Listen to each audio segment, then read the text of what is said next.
ஓம் நமச்சிவாய. ஆன்மீக நண்பர்கள் அனைவருக்கும் வணக்கம். ஈசனின் திருவடியை சொர்க்கம் என்று நினைப்பவர்களுக்கு சோதனைகள் எது வந்தாலும் தாங்கி பிடிக்க அவனே வருவான். துன்பங்களை சந்திக்க தெரிந்தவனுக்கு வாழ்க்கையில் தோல்வி இல்லை.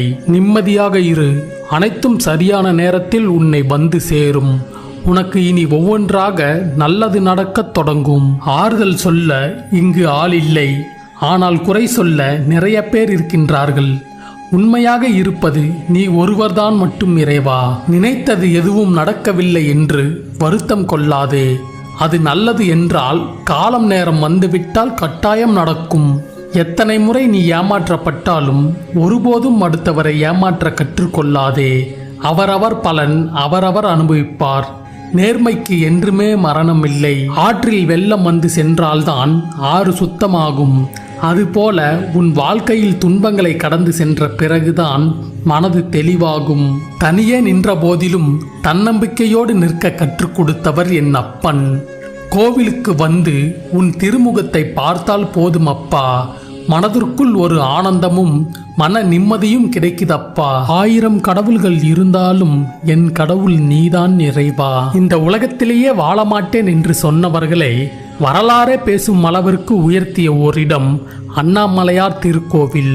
அந்த அண்ணாமலையார் கோவிலுக்கு உங்கள் வாழ்வில் ஒரு முறையாவது சென்று வாருங்கள். உங்கள் வாழ்வில் ஒரு மாற்றமும் ஒரு முன்னேற்றமும் அடைவீர்கள். நீங்கள் அண்ணாமலையார் கோவிலுக்கு சென்று இருந்தால் ஓம் நமச்சிவாய என்று பதிவிடுங்கள். நீங்கள் வேண்டுவதும் நினைப்பதும் நிச்சயம் நடக்கும். தொடர்ந்து முயற்சி செய். எதுவும் தாமதமாகி விடவில்லை.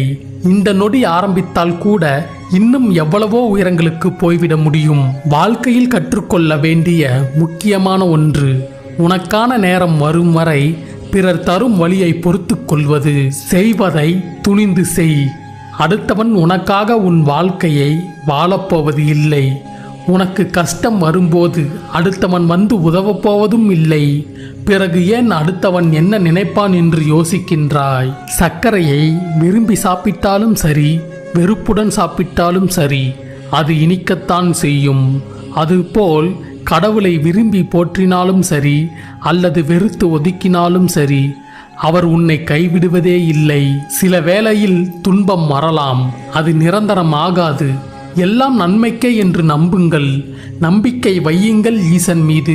யாருக்காகவும் உன்னை நீ காயப்படுத்தி கொள்ளாதே. உறவாக வருபவர்களை எல்லாம் உயிராக நினைப்பது தவறு.